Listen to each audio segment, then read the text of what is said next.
국민 라디오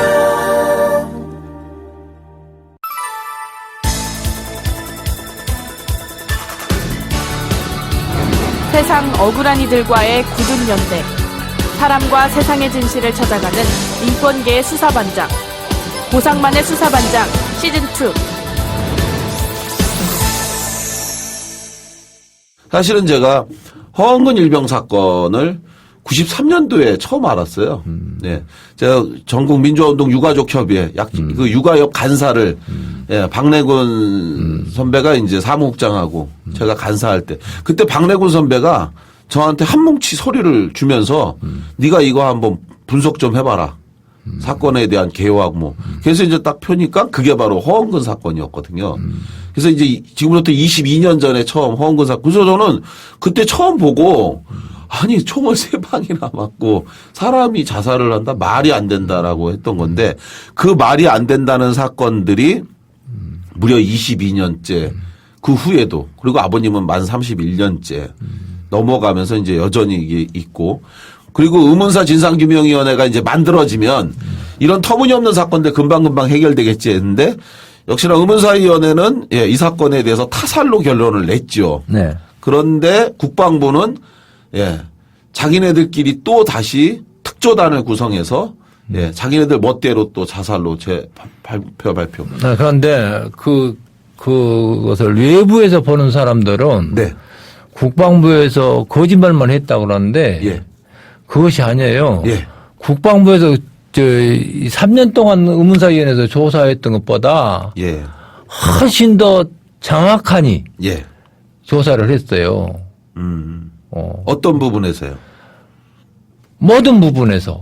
국방부가 더 수사를 오히려 잘했다. 그렇죠. 그런데 결론은 특자단에서. 그런데 결론은 자살이잖아요. 아까 말한 김문중이 때문에 네. 다시 우리 아들도 자살로 된 거죠. 김은중이 때문에. 어. 아니 결론은 결국은 지금 이제 그 얘기가 이제 굉장히 방대하긴 한데 네. 국방부 특조단에서는 사실 중요하게 아버님이 보시기에 중요한 진실이라고 찾아낸 것 중에서 한두 가지만 어떻게 말씀을 해 주신다면. 그 총기 감정한 것 있잖아요. 총기 감정. 네. 그 3발을 쐈다고 하는. 의문사위에서는 총기 감정 한 것을 지적을 못 했어요. 예. 그것은 지적을 어떤 했거든. 부분을 지적을 못 했다는 거예요? 국방부에서는 총기 감정했던 두 사람들한테 예. 자기네들이 잘못했습니다. 어떤 부분을 잘못했다는 거예요? 총기 감정을 잘못한 거다. 왜 탄피 2개밖에 안 받았는데 3개로 했냐. 왜 4월 4일 날 총기 감정을 한 적을 원근이 것을 총하고 탄피하고 실탄하고 이렇게 갖다 줬는데 5일 후인 4월 9일 날 중대본부 애들 것을 전부 몽땅 갖다가 피복하고 실탄하고 총하고 갖다가 이렇게 줘서 조사를 했어요. 그쵸. 그 중에서 내 아들 총기 번호가 먹칠 수정이 됐어요. 아. 공문서라 하면은 2줄 끊고 그 위에다가 다시 예, 붙여서 써야죠. 처음에 썼던 글자를 알아볼 수 있도록 써서 그것이 그리고 수정을 해야 되는데. 수정을 한 사람이 도장을 받아줘야 되는데. 못 알아보게 완전히 먹칠을 했다. 타자 그 지옥에다가 사인펜으로 그것도 사인펜으로 이렇게 먹칠 수정을 한 거예요. 그러니까 아버님 지금 말씀하시는 게 사실은 이제 이 허은근 일병 사건에서 의문점으로 제기된 것 중에 하나가 중요한 것이 같은 장소에서 허은근 일병이 자살을 했다면 당연히 3발을 쐈으니까 그렇죠. 그 총을 쏘고 나면 그 발생하는 게 탄피잖아요. 그렇죠. 앞에 탄두는 날아가서 공격하는데, 그러니까 그 상처를 입히는 데 쓰이고 뒤에서는 화약이 담긴 걸 그걸 탄피라고 그러는 건데 그게 빵 터지면서 그 추진력으로 탄두가 날아가는 건데 그럴 3발을 쐈다면 반드시 현장에는 탄피, 예, 그 화약통이라고 부를 수 있는 이게 3개가 있어야 되는데. 그렇죠. 근데 사고 현장에는 그 2개. 탄피가 2개만 발견이 된 거잖아요. 네. 그러니까 우리가 주장하는 것 바로 다른 현장에서 이미 한 발을 맞았고 그리고 옮겨진 곳에서 2발을 쐈기 때문에 현장에서는 탄피가 2개밖에 발견되지 않은 거 아니냐. 이거에 대한 의문을 많이 제기했던 거죠. 네. 그런데 나중에 가서 그게 찾다 없으니까 누군가 한 명이 와서 거기다 놨다라는 얘기를 제가 들었거든요. 아니, 그러니까, 4월 2일 날 내가, 예. 사고가 전박을 했는데 사고가 나서 네. 부대를 밤새 달려갖고 4월 3일 날 현장에 갔잖아요. 예. 아들 사체를 봤잖아요. 예. 4월 4일 날 내가 현장에 갔어요. 예. 현장을 보여달라고. 왜 어제 같이 가라 하더니는 안 가냐? 예. 안 보내줬냐, 나를. 예.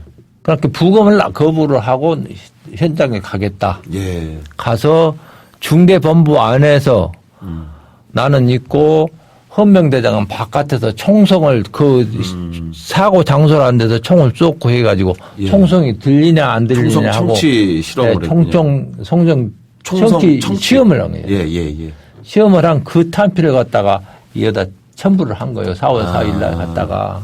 거기서 쏜 그거를 그래놓고 세 개가 맞다 이렇게. 네, 그렇죠. 그 완전히 진짜 바보 놀이를 하는 거군요. 그래, 속아주면 고맙고 네. 아니면 말고 식으로. 그래서 헌병대에서 두 사람이 그 아들 사체 옆에서 탄피를 두 위가 있는 것을 그렸어요. 그림으로. 사진으로 찍은 게 아니라. 그림으로 또 네, 그래서 탄피 두 개씩을. 두 개씩을. 두 사람이 그렸는데 다 중사들인데 탄피 두 개를 그렸는데 하나가 더 추가된 거예요. 예. 세 개로. 세 개로. 그 그려서. 추가된 내용 중에서 비골 안에가 내용 아닙니까? 예, 비골 예, 안에가. 예. 시사용 탄피를 첨부했다고 써졌어요, 거가. 아, 거기다 또 그렇게 예, 또 써놨어요. 썼어요? 시사용 탄피를 아까 언제 시사용이라는 것은 한번 쏴서 시험해 본 것 아닙니까? 예. 그래서 그런 시사용 탄피를 첨부했다고 써 있는데 예. 총소리를 못 들을 수 있다. 세 발을. 세 발을. 그래서 그때 총성 청취나 이런 부분에 있어서 네. 못 들어서 세 발을 쐈는데 두 번만 들었다. 뭐 그래. 아버님이 현장에 가갖고 사실은 그날 4월 4일 날 네. 굉장히 중대한 의혹을 발견했다라고 제가 들었는데 물 청소를 했다라고. 중대 본부 막사 안에가 물청소로 돼 있고 네. 문짝에 중대사실 문짝이 바로 이렇게 열면은 이렇게 예. 문짝인데 사고가 난 그거가 걸로 추정하고. 베니다 판이로 노란 베니다 판이로 이렇게 칸막이가 돼 있는. 칸막이가 닿았는데 그 문에가 이렇게 피가 튀어 있는 것을 점점이. 닦아내는 흔적이. 아. 예. 피는 이 닦아도 지워지지 않는다는 것이 있어요. 예, 맞죠. 피가 살아 있을 때 묻은 것은 발생된 피는 닦아도 지워지지 않는다. 지워지지 않는다. 예. 왜 그러냐? 파고들기 때문에. 파고들어서. 예. 그러니까 나무 같은 것은 쇠는 못 파고들어도 나무는 파고드는 거예요. 예. 사람 몸에도 이렇게 피부에도 파고드는 거예요. 아, 그쵸. 그것이 바로 생활 반응이라는 거예요. 예. 그것이. 근데 이제 그날 4월 4일 날 가니까 그 베니아판에 네. 핏자국을 닦은 흔적이 보였고. 예. 그리고 문 밖에 나왔을 때 예. 오른쪽으로 돌았을 때 거기가 피덩어리가 있는 거기도 거예요. 핏자국이. 예. 피덩어리. 예.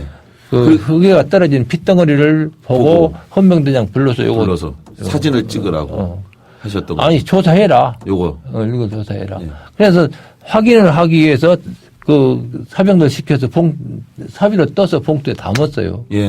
그걸 예. 피를. 예. 그 결과는 어떻게 됐어요?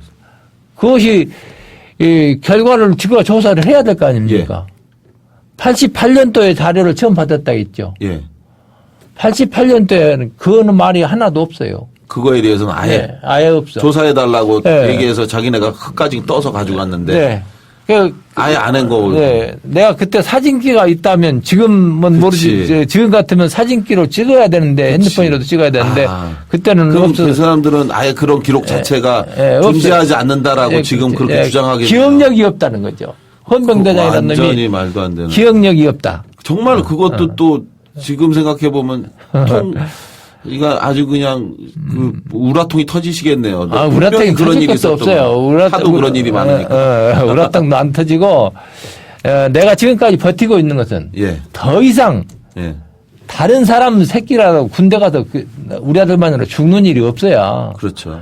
그래야 되는 것 아니냐는 거죠. 사실 그것 때문에 아버님이 그렇죠. 30년째 싸운 거고. 처음에는 내 아들을 죽인 놈을 반드시 죽이겠다는 생각을 가졌었는데 이 싸우다 보니까 너무 많아요 숫자가. 그러니까 사실은 그렇죠.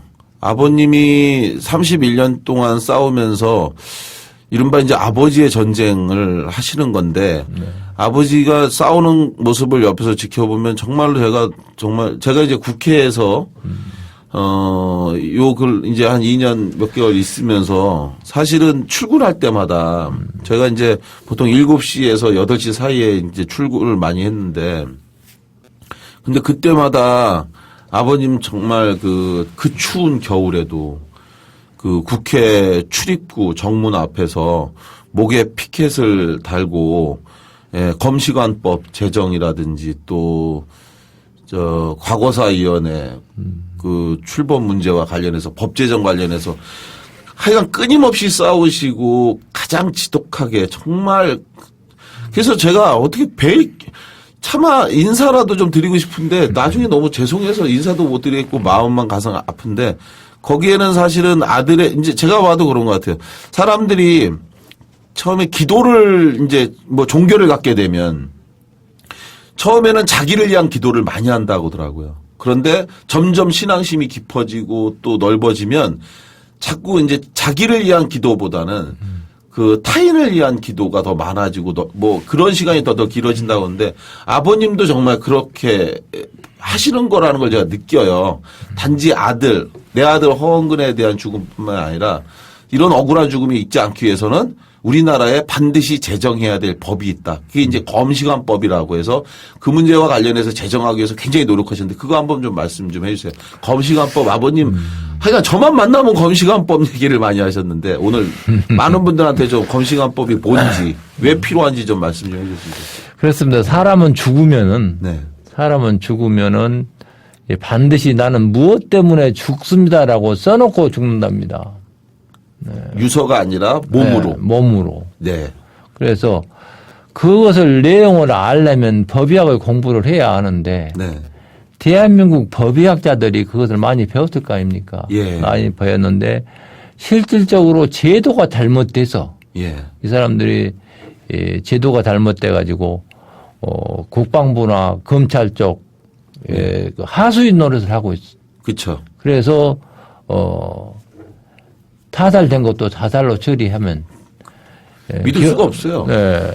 그래가지고 자살자가 그렇게 많이 생기는 것이다. 예. 그래서 그것을 나도 정확하게 몰랐었는데 예. 누구냐 조사관 한나가 아버님 어디가 그 사람 법의학자가 좀 쓸만한 사람이 하나 있습니다. 예. 그렇게 얘기를 하더라고. 누구냐 이렇게 한평에 있는 서재관이라는 사람을 예. 들면 의문사 진상규명위원회에서 예. 비상임위원으로 제가 모시고 예. 일했었죠. 그렇죠.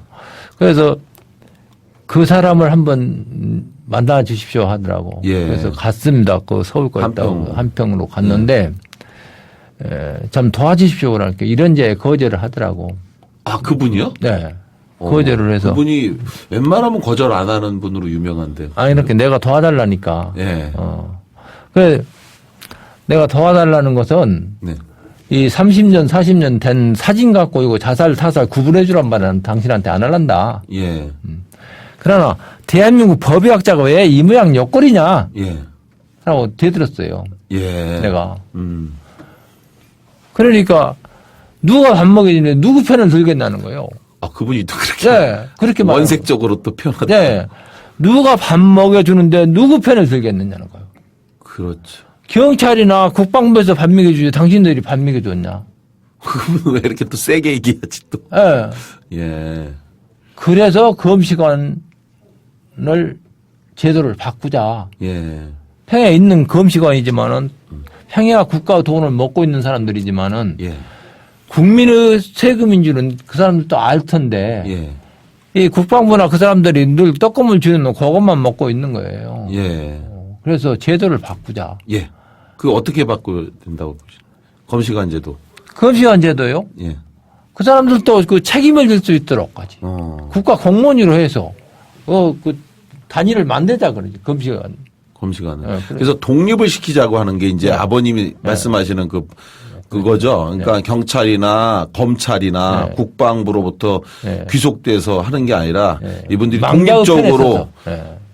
독립적으로 할 수 있도록 해서 그 문제를 사실 법의학자들이 싸워야 될 이야기인데 오히려 법의학에 의해서 피해를 본 아버지가 오히려 그것에 대한 필요성이 더 절감하시고 싸우고 있는 거죠. 그런데 법의학자들은 그거에 대해서 입장이 좀 어떤가요? 그렇습니다. 그것이 제일 키포인트 아닙니까? 예.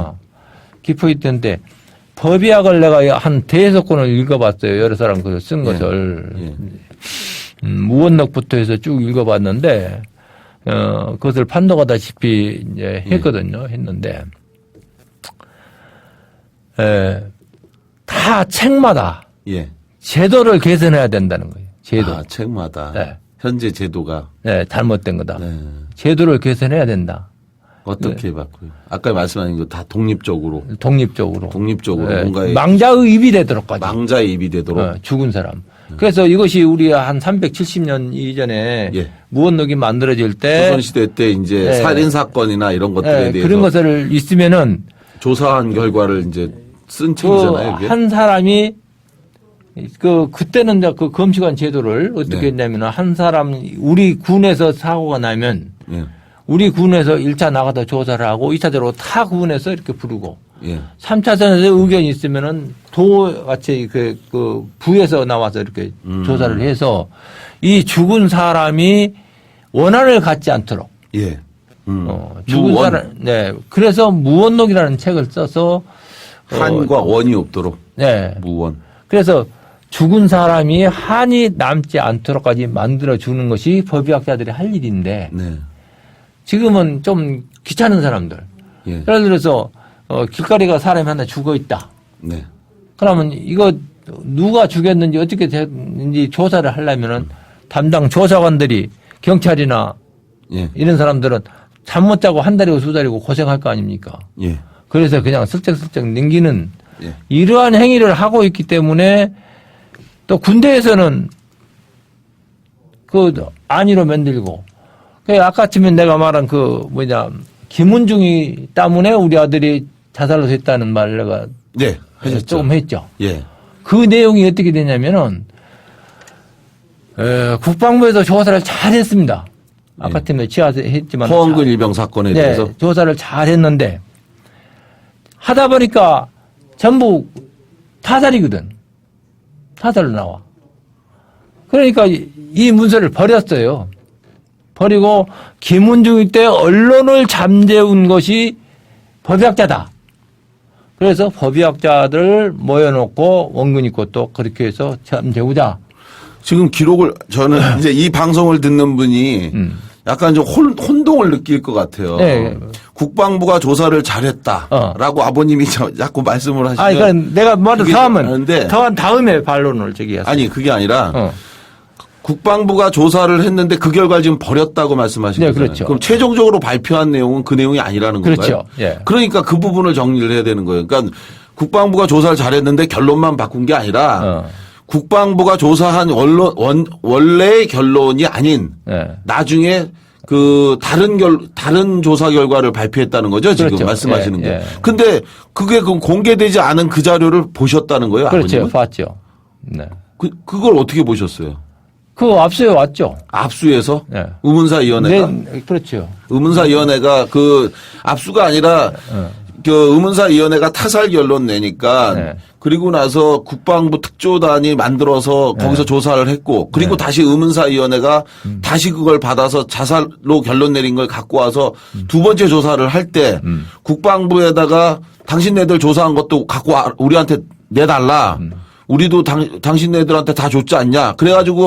그래서 받은 거죠, 당시에. 그렇죠. 그 자료를 보셨다는 거죠, 그렇죠. 아버님은. 근데 처음에 조사한 내용은 굉장히 조사가 잘 돼서 이거 결론대로만 본다면 타살이 맞는데 마지막 순간에 이렇게 했다간 큰일 난다. 그러면은 사실은 많은 분들이 얘기하는 것 중에서 이런 얘기 하잖아요. 허원근이든 김훈이든 명백히 남들이 볼 때 이게 타살인데 왜 국방부는 끝까지 이걸 자살이라고 우기느냐. 그것에 대한 답을 아버님이 지금 주시는 게 허원근은 그냥 봐도 내 아들은 타살이 맞는데 이거 하나가 문제가 아니다. 이거를 하나를 엎으면 결국은 김훈도 엎어야 되고 지금까지 죽어간 다른 군인들까지도 다 기존 결론이 엎어지는 결론이 나오니까 그게 두려워서 허은근 일병도 다시 끝내 자살로 또 맞춰서 발표했다. 이런 말씀이신 거죠? 그렇죠. 예. 네. 이렇게 정리를 안 하면 아니 국방부가 조사를 잘한대 이렇게 얘기가 돼버리는 그러니까 거예요. 이렇게 이제 근데 그 결론은 내 말을 다 얘기를 들어야지. 공개를 해야 되겠네요. 다 들어야. 예. 다 들어야 되는 게 뭐냐면은 국방부에서 1차 조사를 했어요. 네. 법무팀에서. 예. 그러고 법무팀 말고 헌병 출신들만 따로 모아서 두 가지 팀이 조사를 한 거예요. 예. 너는 타살로, 너는 자살로. 아, 두 가지 경우의 수를 갖고 네. 하도록. 네. 그러면서 이 특조단에서 이 뭐 법무팀에서 한 조사를 이밀근이가 그러니까 수사관 중에 한 명이 했다. 네, 수사관 어차피 중에 이름 하나가, 얘기해도 모르니까요. 그냥 A, 한 B로 분이 하는데. 그 문서를 버리기 때문에 예. 지그 집다 갖다 놨던 거 있어. 아. 지그 집다 갖다 놨던 놈을 그 의문사위원회 이기 사람들이 가서 가져온 거예요. 근데 그걸 갖고 오려고 하니까 공기총 쏜 게 바로 그건가요? 예, 그러면? 그렇죠. 아, 그때 이 자료를 그러니까 그때 당시에 의문사위원회 조사관 정은성이라든지 이런 사람들이 예. 당시에 국방부 그 특조단 조사했던 사람이 자기네 집에 있는 기록이 있는데 이걸 공개하면 뭐 세상 저도 죽는다. 저도 죽고 하여간 세상 큰일 난다라고 얘기했는데 그걸 나중에 협조해달라 해달라 계속 부탁했지만 그 특조단에 있는 그 수사관이 끝내 거절하니까 나중에 실지 조사를 가서 그 사람이 집에 없을 때 자료를 갖고 나왔죠. 네, 그렇죠. 그런데 그거를 알고 당시 특조단 수사관이 쫓아와서 네. 그 자료를 지금 당장 내놓지 않으면 가만히 있지 않겠다 해서 안 주고 버텼더니 그때 이제 공기총을 꺼내갖고 수갑 채우고 채우고 공기총. 그러면서 거의 울부짖듯이 이제 달라고 했던 바로 그 기록을 말씀하시는 거군요, 네, 그렇죠. 아버님. 예. 아버님이 그런데 그 보셨다는 사람이 그 총을 기록에. 쏘면서 예. 그 조사관들한테 위협하기 위해서 총을 쏘면서 예. 한 말이 뭐냐면 예. 나는 정의의 편에 서서 예. 일하고 싶었다. 네. 정의의 편에. 예. 그러면 그 사람 버려진 자료는 정의를 버린 것이고 예. 아. 헌병대를 동원해서 받은 자료는 예. 조작을 한 거 아니냐. 예. 그 기록을 지금도 볼 수 있나요? 그렇죠. 아, 그럼 그거에 대해서 우리가 얘기를 차후에 또 하면 좋겠네요. 그, 아버님 아까 전에 말씀하셨던 것 중에서 중요한 게 뭐냐면, 그, 부대에 가셨을 때, 거기가 이제, 중대본부, 이른바 사고가 나서 이제 배녀판에 피가 이렇게 묻어 있었다, 뭐 이렇게 했잖아요. 근데 그때 가셨을 때 물청소가, 바닥에 물청소가 돼 있었다고 그랬잖아요. 근데 사실은 물청소가 그게 원래는 거기가 물청소를 하는 데가 아니잖아요. 그 중대본부라는 그렇죠. 데가. 빗자루로 쓸기만 하는 데지. 예. 왜냐하면 거기가 물이 굉장히 귀한 산꼭대기에 있는 거니까 평상시에 세수하기도 쉽지 않다고 하는데 사고가 난 바로 그날 물청소를 한 이유. 예. 그걸 이제 그 허은근 일병이 사실상 그 부대 막사에서 내무반에서 총을 맞아서 숨진 그 흔적을 지우기 위한 의도로 물청소를 했다 이런 얘기를 하던데 아버님이 당시에 보신 게 뭐였나요, 그게? 그러니까 그 바닥에서는 물기만 습기만 보고 예. 문 밖에 나와서 오른쪽으로 돌았을 때 그 피는 안 닦았으니까 예, 안 닦고 밖에는. 정리를 안 했기 때문에 그 땅에 떨어진 흘린 피를 본 거예요. 그래서 그걸 사비로 떠서 봉투에 담아서 가지고 간 거지 헌병대장이. 이 방송을 듣는 분 중에서 허은근 일병 사건에 대해서 또 잘 모르는 분이 있을 수 있기 때문에 정리를 해보면 의문사 진상규명위원회에서는 조사를 통해서 허은근 일병이 84년도 4월 2일 날 지금 이제 중대본부에서 근무를 하던 중에 당시에 중대장 전령으로 일을 하고 있었던 그 허은근 일병이 당시에 이제 간부들 중대장하고 이제 부사관하고 이렇게 무슨 누구 진급 축하식을 한다고 술을 먹고 있었다는 거죠.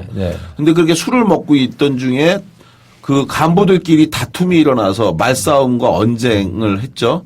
그런 상태에서 한 부사관이 총을 들고 행패를 부리다가 중대본부 막사에서 허은근 일병에게 총을 오발로 쏴서 그 총이 좌측 가슴에 맞은 허은근 일병이 쓰러져서 거기서 이제 사실은 막사에서 새벽 4시에서 6시 사이에 사망을 했다.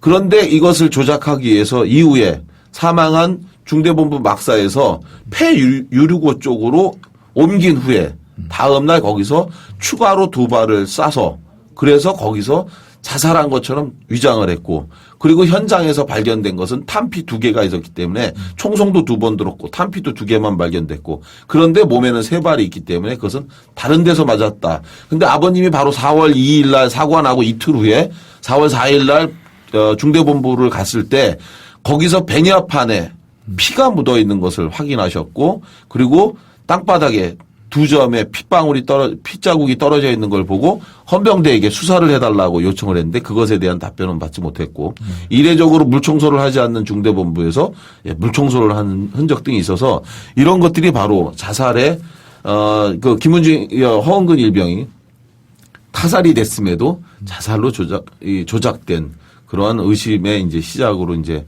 됐다 이런 거잖아요.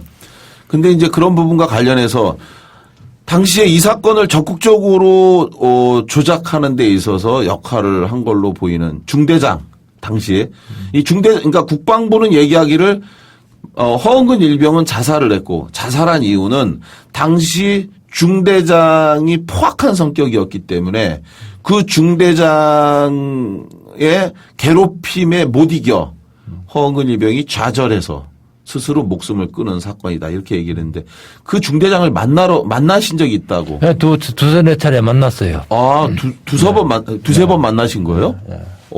그때 당시 뭐 할 때 만난 거예요? 88년 그때 당시에 원주서 네. 원주서 그 식당 88년도? 네. 그러니까 사고가 나고 한 4년 후쯤. 네. 식당에 무엇을 보급하고 있더라고, 부식을. 식당에 이제 납품업을 한 거죠. 네. 이제 시금치, 김치 네, 그런 걸 하고 있어요. 그걸 납품하는 일을 하던가요? 네.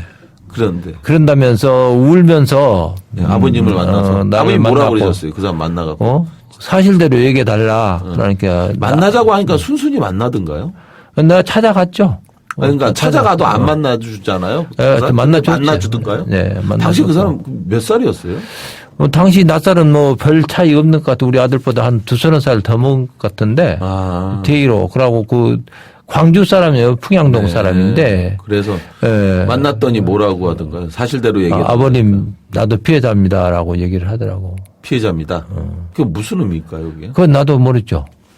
자기도 피해자다. 자기가 총을 안 쐈는데, 네. 지가 총을 안 쐈는데, 저는 모가지 갔잖아요. 진급을 못하고. 그냥 바로 잘려나간 거예요, 바로. 옷 벗겨버렸구나. 그러니까, 그것이 바로 잘려나갔는데, 또 99년. 98년. 99년 뭐죠? 99년에 국방부 특조단에서 조사를 했어요. 예. 특조단 또 만들었어요. 한 번은 맞는 거 아닙니다. 2번 맞는 거. 예. 그런데 그때 담당 조사했던 특도단장이 여의도 천막까지 찾아와가지고 원근이는 중대장이 죽인 걸로 알고 있다. 그렇게 조사가 돼서 다 자살 아니고 타살이다. 누가? 차원장이요. 특조단장이. 당시에 특조단장이. 그렇죠. 예. 허은근 일병 사건을 조사하던 특조단장이. 그 99년도에. 그 의문사 진상규명법 만들기 위해서 농성하던 한나라당 앞에 천막 농성장으로. 저 건너가 있었지. 그때는. 아버님을 찾아서. 라디오에서는 저 멀리 이러면 보이지도 않아. 아니, 그쪽 건너서. 그러니까 거기서 찾아와서. 국민은행 앞에. 국민은행 있는 데로 와서 아버님한테 말씀하시기를. 나는 못 만났어. 아버님 못 만나시고? 나는 아들, 손지 델로 제주도로 갔었는데. 그때 없는 틈에 와가지고 누구한테 얘기했대요? 김성수 아버지라고 김종옥이한테 그 말을 했는데. 서울대학교 김성수였어, 아버지. 쪽지를 나를 줬는데 중대장이 주겠다 해서 중대장은 죽일 일이 못 된다. 그 얼굴이 특조단장이 와서 이야기하기를 허은근은 타살로 사실 밝혀졌- 타살로 밝혀졌는데 그런데 그 죽인 사람은 바로 중대장이다. 그런데 그 죽였다고 하는 중대장은 사실은 그 바로 한해저인 전인 네. 98년에 네, 죽었다. 사망했죠. 그러니까 이미 죽은 사람한테 바로 다음에 와서 덮어씌워. 죽은 사람한테 덮어씌웠다. 이렇게 아버님은 네, 이해를 그렇죠. 하셨겠네요. 예, 그래요. 그죠? 그래서 아버님은 그걸 믿지 않으셨겠네요. 그렇죠. 그리고 실제로 의문사 진상규명위원회에서는 조사 결과 네. 예, 중대장이 네. 허은근 일병을 살해한 게 아니라 사망케 한 게 아니라 사실은 거기에 부사관이 예, 사고를 일으켰다. 이렇게 또 결론을 내렸잖아요. 네, 그렇죠. 아버님 보시기에 어떻게 보십니까? 아니, 그래, 의문사 진상규명에서 조사한 것이 예. 정확한 거예요. 그런데 예. 국방부가 그 권력으로서 예. 국민들을 우롱하고 있는 거죠. 예. 아버님, 이제 사실은 이제 사건 내용에서 이 허은근 일병 사건 이제 굉장히 많은 분들이 허은근 일병 사건에 대해서 알고 있어요. 그런데 이제 사건의 세세한 부분까지는 다 모르지만 여하간 뭐 자살이 말이 되느냐. 저도 이제 굉장히 많은 사람들 만나지만 그렇게 다들 얘기하시고 어떻게 자기가 죽기 위해서 세 발이나 총을 쏠 수 있냐. 그렇다면 우리나라 주력 무기인 M16을 교체해야 된다. 그렇죠. 예, 어떻게 사람이 총을 갖다가 두 번이나 맞았는데 그래서 총을 아는 사람은 말이 안 되는 거다. 총을 맞으면 사람이 죽든 말든 상관없이 기절을 하고 까무러치게 돼 있는데 그 충격을 전혀 이 반동도 뭐 이 총에 대한 반동만 느껴봐도 아는 건데 정말 무식하기 짝이 없고 너무 뻔뻔한 주장이다 이런 이야기를 하고 있어요.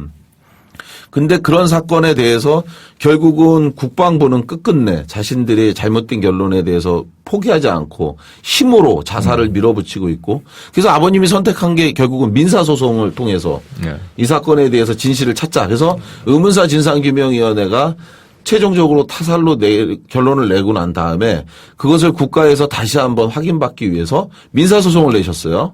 근데 민사소송에서 당연히 1심에서는 그 의문사의 조사 결론이 맞다. 그래서 사실은 저는 굉장히 깜짝 놀랐는데 그런 결론이 나왔다고 해서 사실은 굉장히 놀랬죠. 그게 2010년인가요? 그죠? 2010년에 나왔던 결론이죠. 모르겠어요. 예, 2010년에 1심에서 민사소송에서는 예, 허은근 일병은 예, 타살됐다. 그런데 항소심 2심에서는 예, 정말 저도 그 2심에 성균관대학교에서 공개법정 할 때도 저도 갔었거든요. 그때 이제 자살을 주장하는 국방부 측 그 법무법인 태평양이었죠. 네. 굉장히 큰 로펌. 네.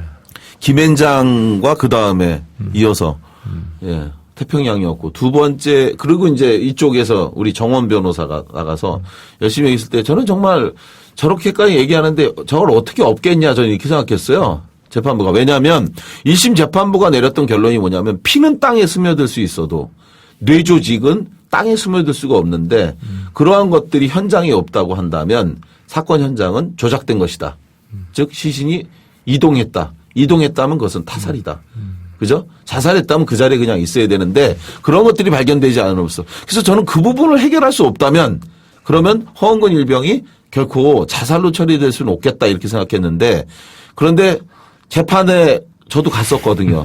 아버님도 그때 맨 앞자리에서 정말 눈을 지그시 감고 앉아 계시는 모습을 보면서 정말 간절히 기도하는 마음으로 있었는데 이어진 2심 판결 내용을 들으면서 허탈함을 감출 수 없었어요. 결론은 예, 다시 자살이 맞다.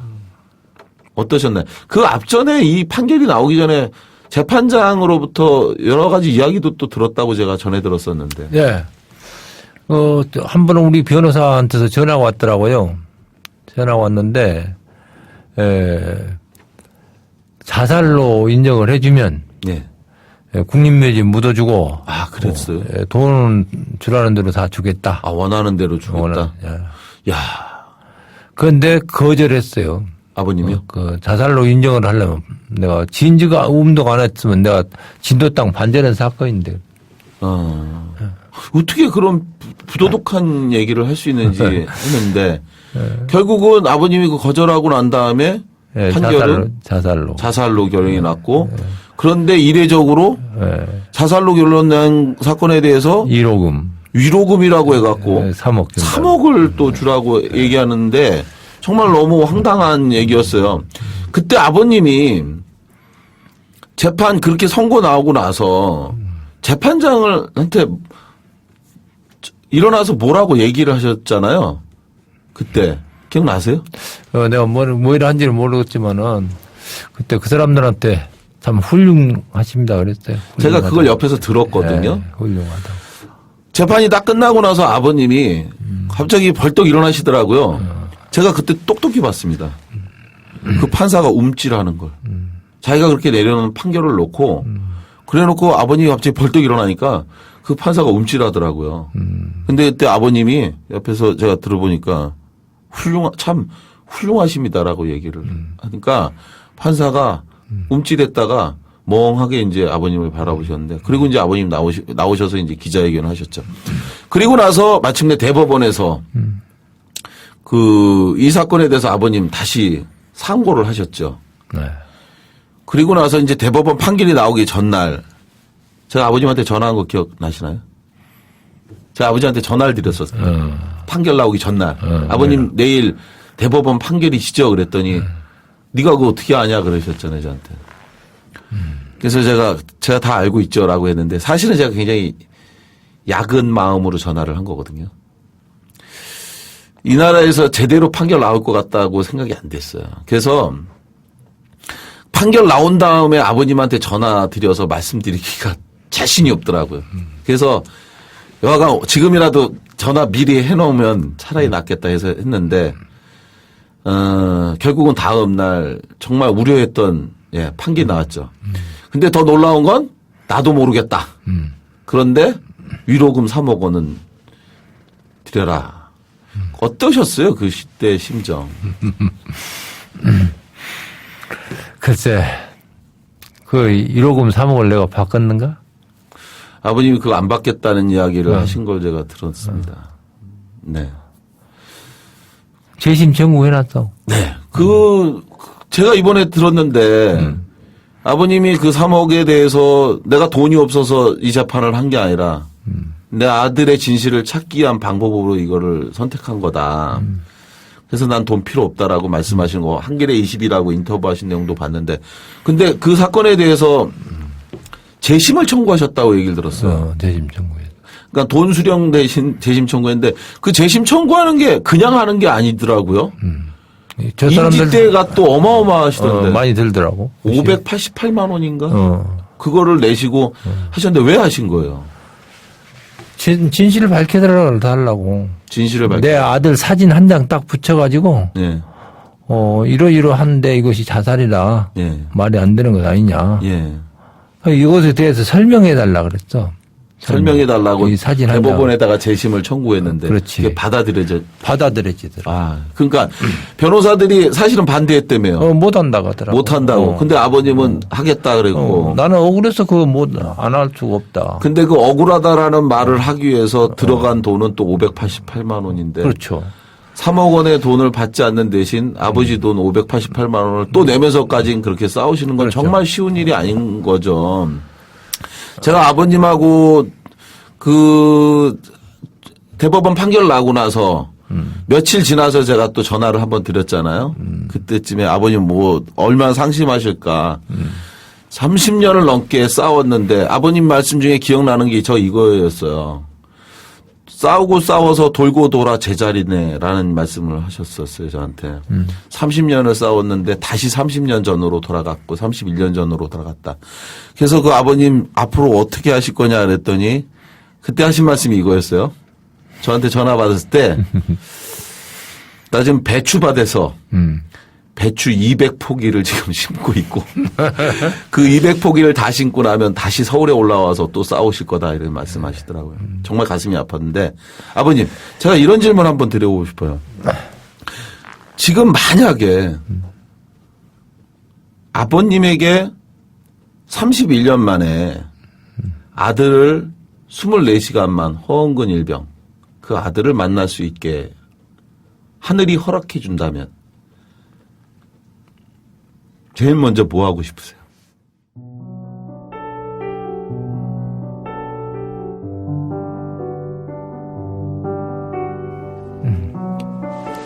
아, 나는 늘 아들 만나, 한우쌈에 가면 아들 사진이 있거든. 그래서 네. 밥 먹자 그러나 밥 먹은다 그러 혼자 있을 때는 밥 먹은다 그러 크게 소리 내고 밥 먹어. 그러면서 늘 아들 보고 미안하다. 그래, 이렇게 해도 안 되는데 어떻게 하겠냐. 아, 그래. 31년간 싸웠는데 안 되는데 아버지가 그렇죠. 그런데 나는 늘 위로를 받고 살아. 위로를 내 스스로 위로를 하지. 우리가 이렇게 싸우지 않으면 네. 자식을 잃은 부모들이 싸우지 않으면 예. 이 나라 군대 어떻게 할 것이냐. 노무 자식이라도 덜 죽게 만들어 보자 해가지고 검시관 제도를 만들자는 거야. 내 몸뚱아리랑 14사람인가 몸뚱아리 전부 다 법의학 공부하는 사람들한테 주기로 약속해놨어. 옛날에 그러지 않냐. 시신기증한 사람들이야. 아버님. 그렇지. 학철이랑 전부 여론이 했지. 14사람이요. 그때 당시 14사람. 김학철 선배하고 해서. 그래서 검시관 제도를 만들어 달라고 여의도 천막천은 한 3년 그 후기로도 3년 동안 1인 시위를 한 거야. 그러니까. 폐기다 그랬지. 공소시효하고 이 검시관 제도를 바꿔달라. 공소시효 없애달라. 그러니까. 이거 국가에서 범죄 저질러 놓고 공소시효 넘었으니까 조사 못하겠다 말이 안 되잖아. 처벌 못한다 그러면 말이 안 되는 것 아니야.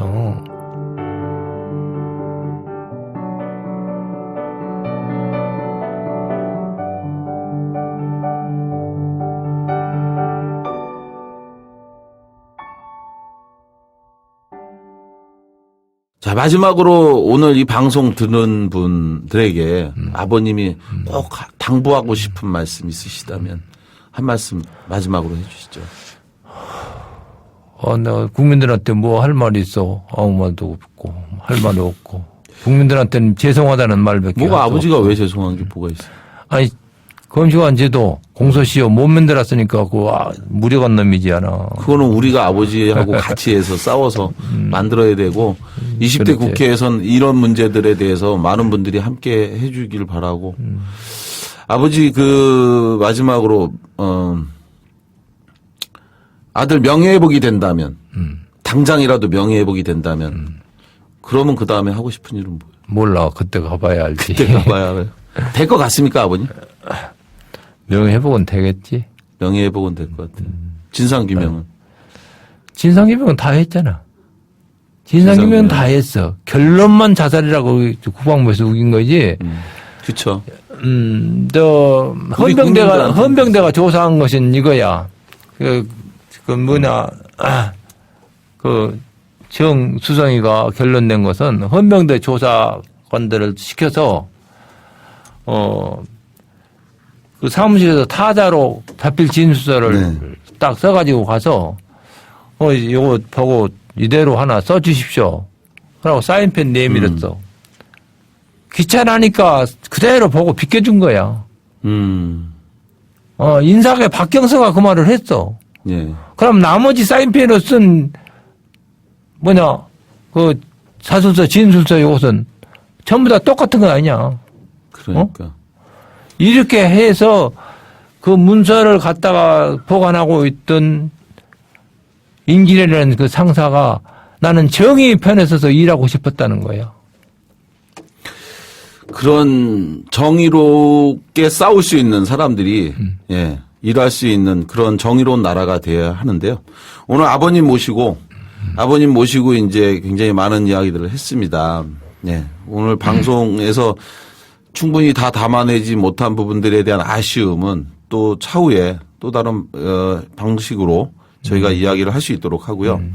사실은 오늘 1년 전쯤에 아버님한테 제가 정말 45이 되던 그 해에 큰아들을 잃고 그리고 만 31년째 아들의 진상규명을 위해서 싸워오면서 그 과정에서 겪어왔던 고통과 상처, 아픔들 생각하면서 정말 명예회복이 된다면 그러면 정말 그 다음엔 뭘 하고 싶으시냐라고 한번 예전에 여쭤본 적이 있었는데 그때 아버님 하셨던 말씀이 이런 말씀이셨습니다. 나 때문에 고생만 해온 아내와 전국을 돌아다니며 여행을 하고 싶어. 나도 나지만 엄마 심정이 어떻겠어. 그래서 의문사이가 만들어진 후에 차를 한 대 샀어. 그게 이제 2000년도 얘기입니다. 의문사이가 만들어졌으니 이제 내 아들의 진실이 밝혀지겠구나라고 아버님은 생각을 하셨던 거고 그래서 이제 아들의 곧 명예회복이 되니 미리 차부터 산 거야. 그런데 그 차가 이젠 15년도 넘어서 고물이 되어버렸어. 세월이 그렇게 흘러버렸어라고 말씀을 하셨는데요. 그때 끝날 줄 알았던 허은근 일병의 죽음의 진실이 15년 그리고 올해로 만 31년이 됐습니다. 부모가 돌아가시면 산에 묻고 자식이 죽으면 부모 가슴에 묻는다고 했는데요. 아버지의 가슴에 허은근 일병 여전히 오늘도 그대로 살아있는 걸 느낍니다. 아버님의 31년 세월 계속 싸워왔는데 이제 우리가 아버지 말씀하신 것처럼 함께 힘을 모아서 밝혀주고 또 지켜줘야 된다고 생각을 하고 있습니다. 오늘 먼 길에서 어렵게 오셔서 아버님의 음성으로 직접 아버지의 31년 세월을 들려드리고 싶었습니다. 짧게 방송에서 인터뷰를 통해서 아버님의 말씀을 들으셨겠지만 좀 길게 아버지의 육성을 남기고 싶어서 했는데요. 아버님이 하신 말씀 정말 오늘 제 가슴을 정말 뭉클하게 했습니다. 이미 다 진실은 밝혀졌어라고 하는 그 말씀. 적어도 이 방송을 듣는 분들에게는 허은근 일병의 죽음에 대해서 그 진실이 밝혀졌다고 생각합니다. 이제 남은 것은 그것을 역사책에 남기는 기록이 될 겁니다. 허은근 일병의 그 억울한 죽음의 진실이 밝혀지는 날까지 끝까지 아버님과 함께 손 붙잡고 싸우겠습니다. 오늘 방송 나와주신 아버님 고맙습니다. 감사합니다. 감사합니다. 이상 고상만의 수사반장 시즌2 첫 번째 방송 여기서 마치겠습니다. 고맙습니다.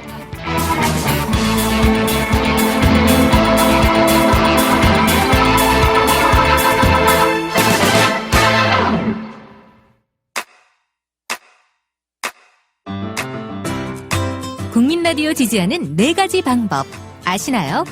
다운로드하기, 별점 주기, 댓글 달기, 구독하기.